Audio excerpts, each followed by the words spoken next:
Have you ever wondered if the Bible we read today is complete?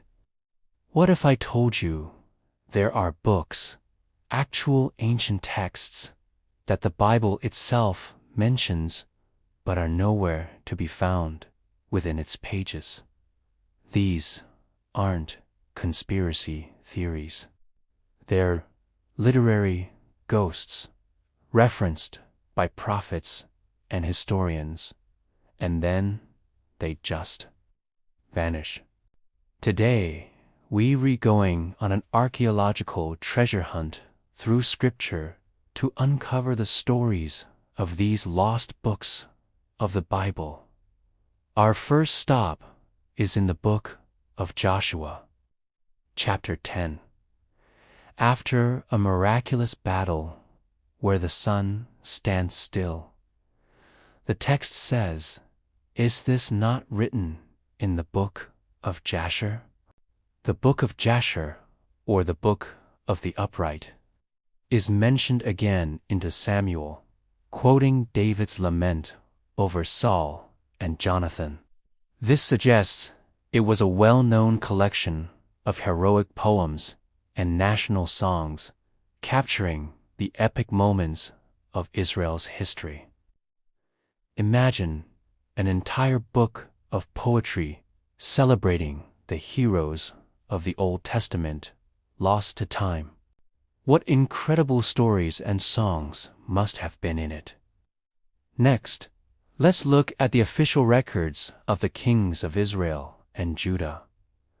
The books of 1 and 2 Kings and 1 and 2 Chronicles repeatedly refer to other historical sources.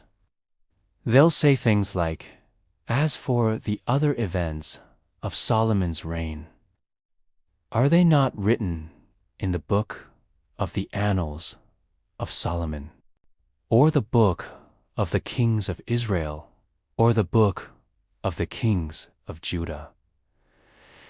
These weren't just casual diaries. They were the official court histories, the comprehensive chronicles of the monarchs. The books of Kings and Chronicles that we have are like the highlight reels, but these lost annals contained the full story.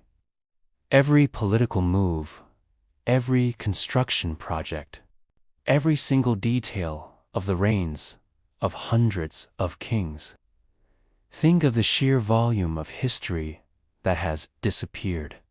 It doesn't stop with history and poetry. We also have lost prophetic writings. The book of 1 Chronicles mentions the records of Samuel, the seer, the records of Nathan, the prophet, and the records of Gad, the seer. These 3 men were pivotal figures during the reigns of Saul and David. Samuel anointed both kings. Nathan confronted David about his greatest sin, and Gad was David's personal seer. The Bible gives us glimpses of their work, but it seems they each wrote entire books of their own. These texts could have contained prophecies, wisdom, and first-hand accounts of some of the most dramatic events in Israel's history. What other divine messages and warnings did they contain that we've never heard? So, what happened to these books? There are many theories. Some were likely lost during the destruction of Jerusalem and the temple by the Babylonians in 586 BC. When a nation is conquered and its capital is burned to the ground, libraries and archives are often the first casualties. Scrolls were fragile, made of papyrus or animal skins, and easily destroyed by fire or decay over centuries. It's also possible that some of these texts were simply not considered divinely inspired in the same way as the books that made it into the final canon of the Bible. They were important historical or cultural documents, but not scripture.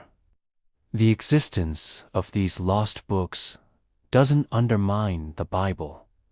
It actually enriches our understanding of it.